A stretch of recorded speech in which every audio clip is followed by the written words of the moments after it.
All right, welcome back to a brand new video of the Target Individual Program, Customer Experience, November. Look.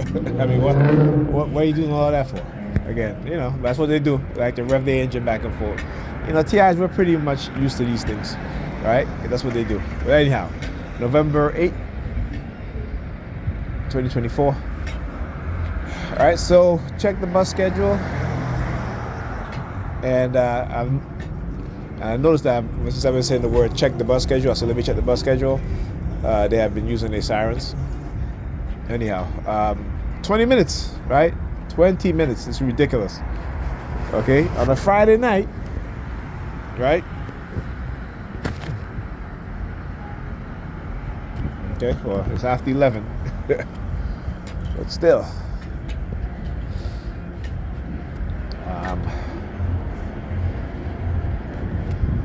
I usually would have went to go sit down in the Burger King, but I think they're closed. I'm not quite sure if they're still open. All right.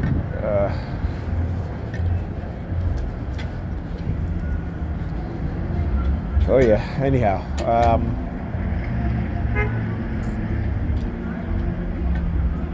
Number 32. BWQ 7323. There you go. BWQ 7323. Number 32. There you go.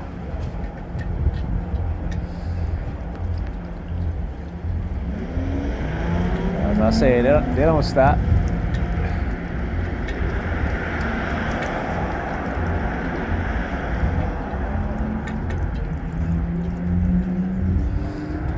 So yeah, like I said, so Pam,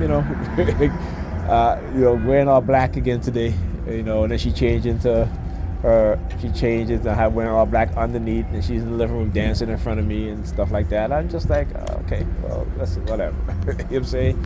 I like, have your fun, girl. But it's just her way of talking to me. And in case I say anything, she can be like, well, I'm just dancing and such, right? While she's doing all these hand signals. Always trying to get away with shit, right? Always trying to target me and the hand signals and so forth. But I just ignore her. I went into the living room and I could feel the tension, because again, last night, right? So the couple of days that I've been there, she's all tired. I mean, getting up in the morning, taking the kids to school, taking my daughter to school, make sure the kids get out the house so that they're not late, you know what I'm saying? And, she went out last night and came out. Like I said, every time, this is what she does.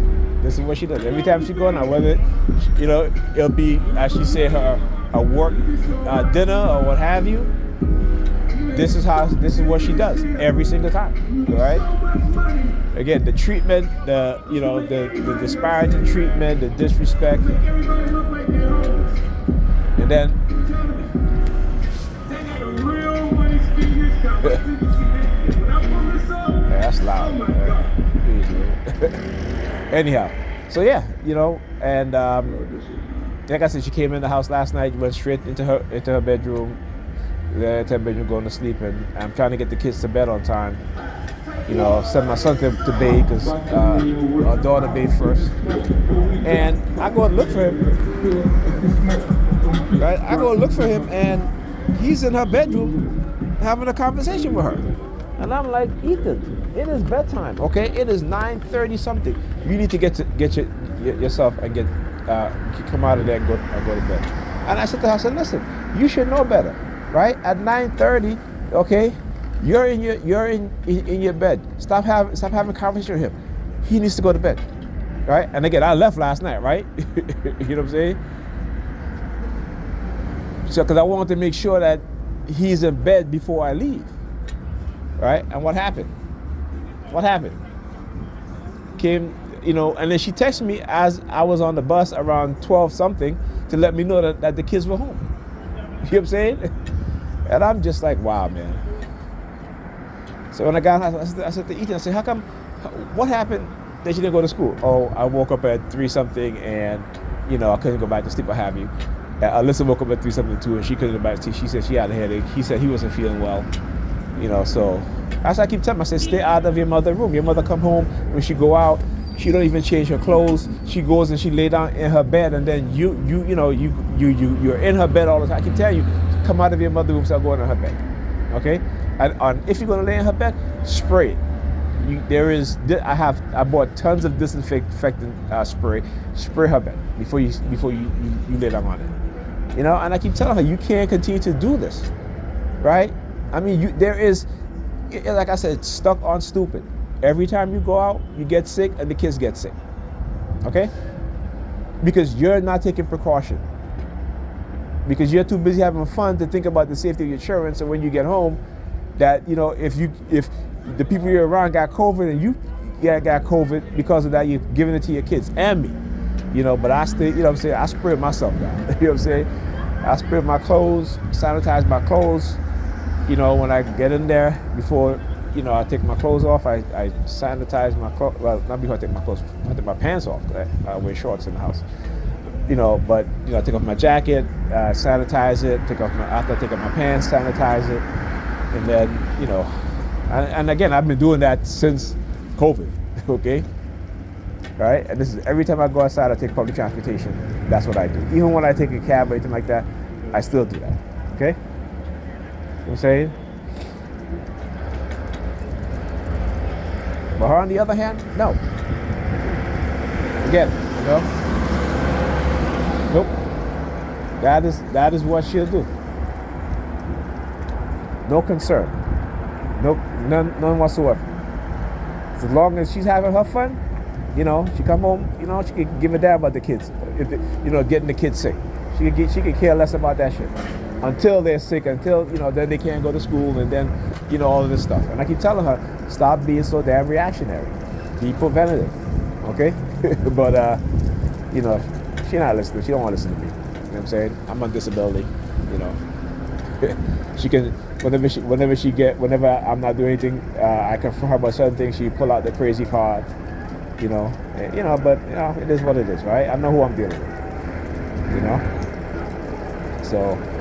Like I said, I told her, I said, I will always confront you. I will always tell you the truth. And I say confront, meaning that I am not going to let you, with your chaotic mindset and the bullshit that you come out of your mouth, I'm not going to be the one co-signing that shit. I'm not doing that. You know what I'm saying? I am not doing that.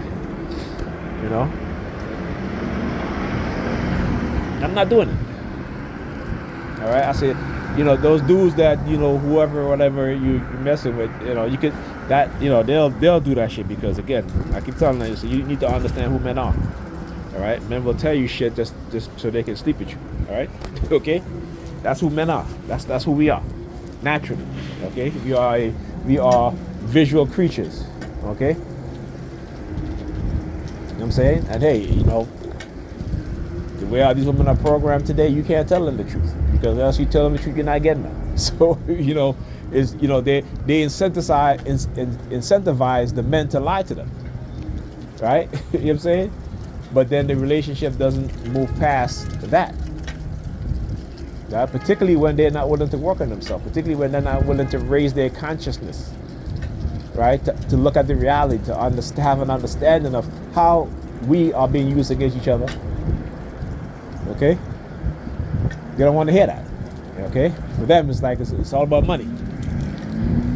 Like I said, I watched the YouTube channel London's Way, and how many women that this guy approach, and they'll tell him, I got a man, this and that, and such and such. Nah, you're not my type, or what have you. And then he goes into a Lamborghini or a Ferrari or a Corvette or a Porsche, and all of a sudden these same chicks that tell him that, nah, I got a man and you're not my type, they do a 360. It's a good challenge. Watch it if you have a chance. You know what I'm saying? And out of the I've watched how many videos? Hundreds of videos, and probably only 3 or 4 women that he stopped were actually not gold diggers. And usually he calls them gold diggers. He's like, you're a gold digger. And they get upset, but it's true. You say you got a man, and all of a sudden now you want to be friends, right? What changed? You look like you're doing something, and such and such. And I'm like, and some of them speak so disparagingly about their man, and that's to say that these women are not loyal. They're not in relationships in good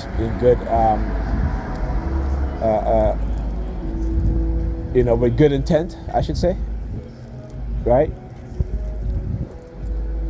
It's like they always think that it's someone's better, is always better, and this is what happens. They end up ruining their relationships, and for what? Yeah, to go with a guy who's just going to sleep with you, right? You know what I'm saying? And that's it. And they like that because you know what? They get to ride around in a Lamborghini. They get to ride around in a Corvette. It's all about the looks for them. It's their ego, right? So they can stunt on other women, okay? So, like I said, so men, we always knew that women like cars, even in the 80s. So you got some teenage girls that, will hop into vehicles with grown men because they got a nice car. Right, but it's worse now because even though you can still find a lot of women. If you're a teenage kid in high school, you can have a girlfriend, you ain't got no car. You know what I'm saying? She might be loyal, maybe not. You know what I'm saying? But at least you can still talk to a young female, and even in college, you can still talk to a young female. Not nowadays, no. You know what I'm saying? Nowadays, no. Nowadays, they're straight up telling you, right? You got supposed to, they all expect every man to have a business that makes 6 figures. I'm just like, that's not how the world works, lady. In every society, every country, the vast majority of men and women are not wealthy. The vast majority of men don't make 6 figures. They don't have businesses. That's why they said you have a small group of people who are wealthy. They call the elites, right? They don't even want middle class living. They want luxury living. You know what I'm saying? They want you to drive a Ferrari. You know what I'm saying? They want you to drive a Lamborghini. You know what I'm saying? That's what they want. So, instead of understanding and working with the men on their social level, right? Or on their sexual marketplace level, they want those top tier men, but you're never going to get them. Particularly if you're obese, if you're fat. There's one woman on Kendra, she was like, well, I make over 6 figures and I'm an executive of HR, and I don't want to hear nothing about, my weight and shit like that. But, lady, that's men is going to judge you on your weight, not because you have a position as an executive, not because of your money. Right? Men are, like I said, visual creatures. We look at a woman. A man will date a woman. A wealthy man will date a woman working in a fast food joint if she's pretty, nice body, friendly. Because he knows that his status, is something that she's going to appreciate, right? And she's going to be loyal. You know what I'm saying? Matter of fact, if she is nice and friendly and she's wifey material, he might wife her. Then she don't have to work again. But the woman who making 6 figures, who think that man should follow their lead, and who calls herself Christian, no, it doesn't work like that. If you say you're a Christian and you value and you have Christian values, then you know that the man is the leader. You know what I'm saying? And so you have to go by what he is doing. You don't have to go by what you was doing. But too many, again, Christian women believe that they should be the head. And I'm like, yeah, but if you look at what you say you're Christian, and you know it's God, the husband, the wife, and then the children, right? So if you're a Christian and you're a Christian woman, you say you believe in God and that's your religion, then that's what you should follow. But that's why I say Christians don't really believe in their religion or what they claim to be they believe in. They don't, because they do the opposite, right? And let me be honest with you, no one can follow these religions. They're too extreme. But we as black people, we know nothing about African spirituality, right? Because in African spirituality, you have women who are queens, right? Queen Amaryllis.